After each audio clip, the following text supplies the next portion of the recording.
so we bring you to fight number 6 of our event tonight. First of all, representing the Snake Pit, fighting out of the blue corner, please welcome Caius, the Atom Bomb Burr.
Well, ladies and gents, good evening. Welcome his opponent into the red corner, representing TFT MMA. Please give a big warm welcome to Brown.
Right, once again, ladies and gents, this is bout number 6 of this afternoon's action. This is a UAR amateur flyweight bout. First of all, introducing your fighters. In the blue corner, age 21. He stands at 5'6" tall. He's an MMA record of 1 win, no losses and no draws. He's from Scunthorpe, representing the Snake Pit MMA. He weighed in at 56.7 kilograms. Give us a big warm welcome to Caius, the Atom Bomb Burr. Facing him across the cage is his opponent in the red corner, age 17, standing at 5'8" tall, making his MMA debut. He's from Sunderland, representing TFT MMA. He weighed in at 57.1 kilograms. Give us a big warm welcome for Bradley Brown. We're scheduled for 3 3-minute rounds. Your referee, Paul Crosby. The action is about to begin.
Just get past that right leg of Burr's. There with the warning. Burr is attacking right away. He's managed to get Brown's wrist all the way behind his back, and he's got an overhook threatened. And Brown's just doing a good job of swimming his hand back in. That is a very strong overhook from Burr, though. He's got a good position there, and he's managed to turn Brown's wrist out a little bit. That's a really strong overhook. I'm very impressed at how relaxed both these men are here as well. I know it's a bit like a game of chess, isn't it, when it hits the ground like this, but both men taking the time, looking to advance their positions. Yeah, it's very impressive. Like, just the level of amateurs now, it is ridiculous. Yeah, like this sport is advancing so quick. Going for that sweep. They're doing a good job to move out the way of that. Another very quick technical get up. Beautiful work there. Bradley Brown straight back in on it. Back to the single leg. Searching for that takedown again. Oh, and he's jumped up for the triangle. Brown has managed to get his hand in, but Burr did do an excellent job of jumping up to that triangle. The hand is in, so there's not much time left in the round. I was going to say the hand is in, so the triangle might not be there, but his other options, like he's attacking the Kimura, the armbar, the omoplata, are all available off the triangle. They're channeling your friend, Mr. Paddy Pimblett, with that flying triangle attempt there as well. If he was really channeling Pimblett, he wouldn't have tidied his hair up for it. He'd have a big floppy haircut that looks really dramatic every time you get hit. Very, very quick action, quick round. With Flyworks. A lot of excellent exchanges in that round. On the feet, I was really impressed with Brown's faking and his ability to use fakes and just edge forward, covering that bit of distance, having counters prepared for when Burr threw back. It was very impressive. How could they use that front kick that he snapped up so quickly to maybe counter Bradley trying to close that distance? I feel like establish it at a lower target a couple of times, like establish it as a snap kick or an inside kick a few times, and then go upstairs, or lift the leg up and go into your hand. So lift the leg up, use it to move your stance forward, and then land your own punching combinations. Beautiful hip feint from Brown. Burr showing that uppercut. That left kick got close, got very close. he could time the head movement of Brown. Brown has very good head movement, so if you could get Brown ducking his head to the right and throw the left kick at the same time, it almost like doubles the force. It causes their head to crash into the kick. But Brown has done a very good job of squaring Burr's stance up against the fence and land that beautiful right hand. Notice how because Burr has been backed right up to the fence, his stance is starting to square up and his strikes aren't as available to him anymore. Beautiful job using the guillotine and using the neck wrap to circle his way off the fence though. Now he's in a good attacking position. Brown has to do a very good job of hand fighting here. He has to really mind his P's and Q's. Really has to watch that neck as well. He's going 2-on-1 on the wrist though. That's always, just if you don't know what you're doing, 2-on-1. That is generally a good grappling rule. But he's doing a very good job with his 2-on-1. But Burr is attacking all kinds of stuff. He's so unpredictable. It's very hard to deal with people like that. It's a very, very unorthodox way of going about things, which makes it so much more difficult for the opponent because they do not know what's coming their way. Do you know what? It is a little bit Pimlet, like the very flicky, fast lead leg kicks, the dangerous submissions on the fence. It is quite paddy. Brown just staying nice and relaxed. I would say Brown is definitely getting the better of this now. He's landing the much cleaner shots like that. Lovely backhand there from Brown. Just stepped his left foot back into a southpaw stance and landed that backhand. It was beautiful work. Inches away, big uppercut there as well. And a good defensive frame. Like again, all this stuff that you just wouldn't see in amateur fights years ago, and now the sport is evolving so much. Burr's doing a great job of just stepping out the range and coming back in with a massive shot of his own here. He's got Burr reacting to everything now as well. Yeah, I feel like this is progressively going to get worse for Burr unless he changes something, but that was a really good left jab from Brown. Like, it seemed to really sting Burr. He shook his head out afterwards. The left kicks are coming in a little bit slower now as well.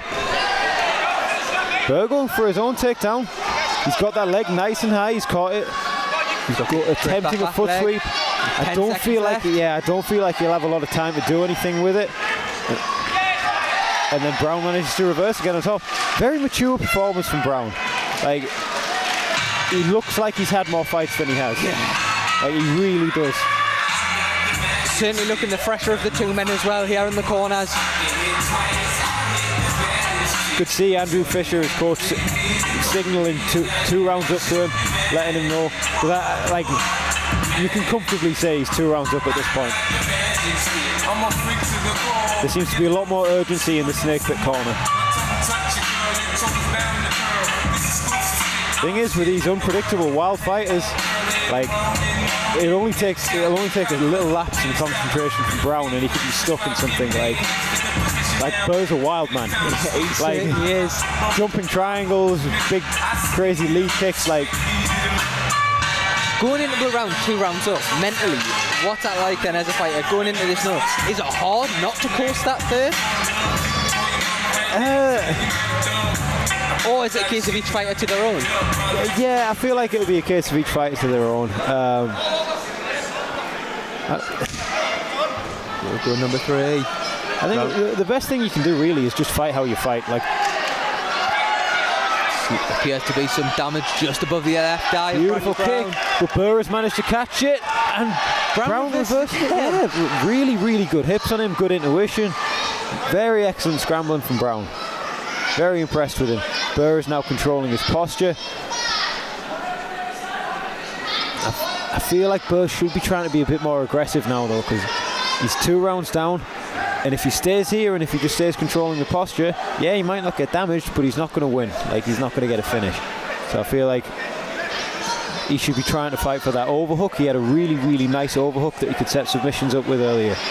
It's very much all or nothing going into the third when you're 2 down, isn't it? It's something, especially if you know yourself that you're 2 rounds down, you know you've got to get that finish. Yeah, it's not a nice feeling. Like, it really isn't. You've done all this work, you've done all this prep, you've travelled all this way, you've done all this, and then but it's like you feel really lonely. Like, there's just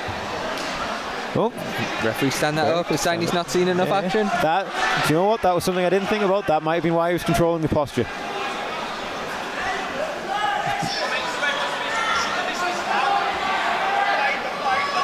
Brown's still doing a brilliant job. Like, he is so disciplined with his footwork and his fakes.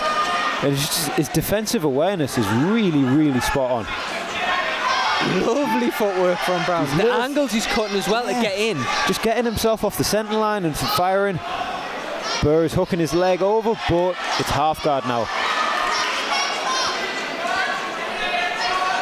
I feel like Brown, just because of the ref's eagerness to stand up last time, might need to get a little bit busier, but then it's a catch-22 there, because if you start trying to open up with your ground and pound a little bit more, you are putting yourself more at risk. Just back to what we were saying before as well, going into the third round knowing you're 2 down, could that potentially lead to you making a mistake because you know you've got to go in there and try and finish? Yeah, like that. It's a horrible position. It's like you see a lot of times with fighters who are fighting wrestlers and fight where they've been took down the first 2 rounds, they feel like, oh, I've just got to knock them out, and then they'll load up and they'll try and overswing the shots, and they'll make themselves more vulnerable to the takedowns that have been getting them. It's a really horrible position. Like, I feel for Burr. It's tough. You know, the Atom Bomb's a great fighter. He's got good skills, but Bradley Brown has just been super impressive. Like I am mega impressed by this kid. I'd not heard of him before this, but his discipline, the discipline with the stance, the fakes, the footwork, the cage positioning, just how defensively aware he is on the feet and on the ground. I am mega impressed with this kid. What a win for Brown today. I've been fortunate enough to be around the TFT team as well for the last few weeks. When you look at the level that he's training with, you understand why he's getting this. Do you know what I mean? I get an impression, I'm going out on a limb saying, he's someone who's at pretty much every class. He shows up on time.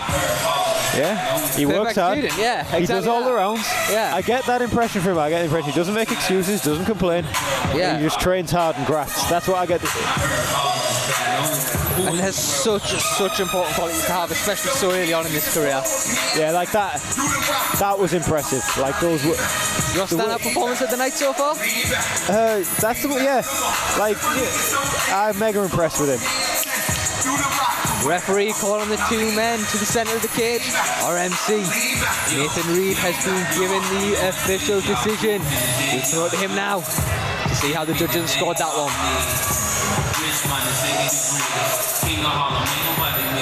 Right, ladies and gents, can you please put your hands together for both of our warriors inside the cage? After 3 hard-fought, 3-minute rounds, we go to the judges' scorecards.